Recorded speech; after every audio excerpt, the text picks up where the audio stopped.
నిశ్శబ్ద లోయలోని Blackwood estate ఒక అంతులేని అంధకారం.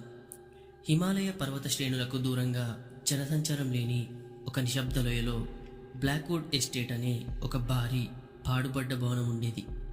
ఈ ఎస్టేట్ బ్రిటిష్ రాజకాలంలో నిర్మించబడింది.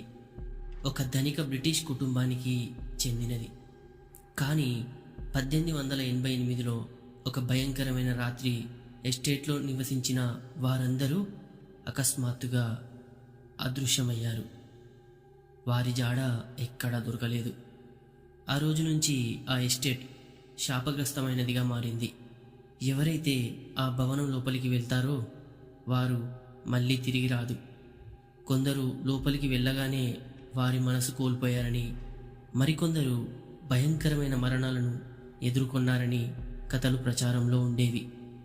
రాత్రిపూట ఆ లోయ నుంచి వింత అరుపులు, భయంకరమైన నవ్వులు, గొలుసుల శబ్దాలు వినిపిస్తున్నాయని గ్రామస్తులు చెప్పుకునేవారు. ఈ కథలన్నీ డాక్టర్ ఆర్యన్ రాయ్ అనే పారానార్మల్ సైకాలజిస్ట్కు ఆసక్తి కలిగించాయి. అతను కేవలం దెయ్యాలను నమ్మేవాడు కాదు, వాటి మానసిక ప్రభావాన్ని, మనుషుల భయాలను పరిశోధించేవాడు. బ్లాక్వుడ్ ఎస్టేట్ గురించి విన్నప్పుడు అది అతని జీవితంలో ఒక పెద్ద సవాలుగా మారింది. దీని వెనుక ఏదో శాస్త్రీయ వివరణ దాగి ఉండాలని అతను నమ్మాడు. మానసిక భ్రమలు, వాతావరణ ప్రభావాలు లేదా ఏదైనా విషవాయువుల వల్ల ఇలాంటి సంఘటనలు జరుగుతాయని అతను తరచుగా వాదించేవాడు. ఆర్యన్ తన ప్రత్యేక బృందాన్ని ఏర్పాటు చేసుకున్నాడు. మీరా ఒక ధైర్యవంతురాలైన ఫోటోగ్రాఫర్. ఆమెకు ఎన్నో ప్రమాదకరమైన ప్రదేశాలను డాక్యుమెంట్ చేసిన అనుభవం ఉంది. కార్తిక్ అధునాతన ఆడియో మరియు వీడియో పరికరాలతో కూడిన ఒక సాంకేతిక నిపుణుడు.